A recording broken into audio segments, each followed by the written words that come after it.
تو اللہ میاں نے بھی مرد کو عورت کو ماتحت بنایا ہے شوہر کا, حکم دیا اس سے اچھا سلوک کرو, اس پہ ہاتھ نہ اٹھاؤ, محبت سے رہو, لیکن اتھارٹی دی ہے کہ ایک حد تک ہے. اگر یہ لمٹس کراس کر رہی ہے تو شریعت نے آپ کو سختی کی اجازت بولو دی ہے. لوگ آتے ہیں نا میرے پاس, میری بیوی روٹ کے چلی گئی ہے, آ نہیں رہی, تو میں ان سے کہتا ہوں بھائی پہلے تو آپ حقوق ادا کر رہے ہو, ہاں بھائی اپنی مجھے تسلی ہو جاتی ہے یہ بندہ ٹھیک ہے, بندہ غلط نہیں ہے. کہہ رہے پھر بھی نہیں آ رہی, تو میں کہتا ہوں پھر اب آپ کا قصور ہے, کیونکہ اب آپ تمیز سے لانے کی کوشش کر رہے ہو, اور تمیز مارکیٹ میں ہر جگہ بولو چلتی ہے. اب تمیز نہیں ہوگی, اب آپ اپنا ایٹیٹیوڈ تھوڑا سا کیا کرو چینج. اور میں نے دیکھا ہے بڑے بڑے بدماش ہیں, گھر اجڑ گئے تھے ان کے, انہوں نے بدماشی کی, ہنسی خوشی میں ابھی زندگی گزار رہے ہیں. داماد بھی اس طرح بعض دفعہ تمیز سے نہیں قابو آتا, بدتمیزی کرنی پڑتی ہے تو قابو آ جاتا ہے. تو اصل تو شریعت میں محبت اور تمیز ہی ہے, لیکن ایک حد تک ہے, اس کے بعد تمیز بولو نہیں چلتی. پھر یہ ہے کہ بھائی کوئی تو تبھی بیچارے نے ایک پرچہ لکھ کر دیا نا پچھلے ہفتے کے مفتی صاحب حضرت مولانا طارق جمیل صاحب کا بیان سنتا تھا, میرے اخلاق بہت اچھے ہو گئے تھے, آپ کا بیان سن کے میرے اخلاق کیا ہو گئے ہیں, خراب ہو گئے ہیں.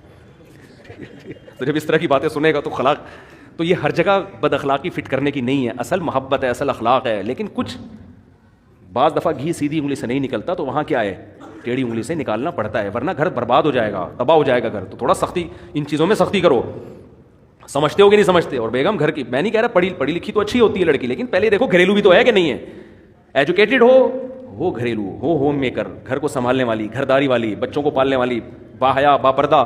اللہ پیغمبروں کے لیے حیا والی عورتوں کا انتخاب کرتے ہیں, حیا والی عورتوں کا. پیغمبر کی بیوی کبھی بدکار نہیں ہوتی. لوط علیہ السلام کی جو زوجہ تھی نا, وہ خود بدکار نہیں تھی, لیکن بدکاروں کو سپورٹ کرتی تھی, کوئی مالی لالچ تھی اس کی. پیغمبروں کی بیویاں غیر مسلم ہوئی ہیں, بدکار نہیں ہوئی ہیں. تو آپ ایسا لبرلزم کی طرف جا رہے ہو میرے بھائی کہ یہ تو آپ کے معاشرے کو بالآخر تباہ کر دے گا. تو اپنی گھر والی کو بولو بیگم یہ تمہارا گھر ہے, گھر سے نکلنے سے پہلے مجھے بتایا کرو کہاں جا رہی ہو, اتنی نگرانی رکھنا بولو ضرور. میں شک نہیں کر رہا, بتاؤ کہاں ہو, اور جہاں بھی ہو میں جب فون کروں تو مجھے بتا دو بھائی یہاں بیٹھی ہوئی میں, تو ٹھیک ہے, مجھے کوئی اعتراض نہیں. آپ خام ایسے دقیانوس نہ بن جائیں کہ ایک صاحب نے اتنے سختی کی ہوئی تھی, باہر سے کنڈی تالا لگا کے جاتے تھے, یہ کچھ زیادہ ہو گئی ہے نا. اتنا بھی نہیں ہے یار, جب بھی گھر سے جا رہے ہیں تو ایسا نہیں ہوتا.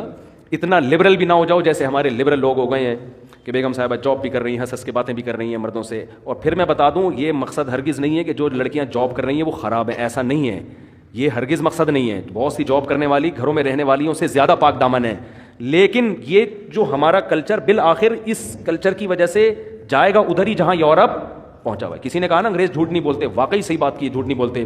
لیکن اپنی گرل فرینڈ اور بیوی سے جتنا انگریز جھوٹ بولتا ہے, اتنا ہم اور آپ اپنی بیویوں سے جھوٹ بولو نہیں بولتے.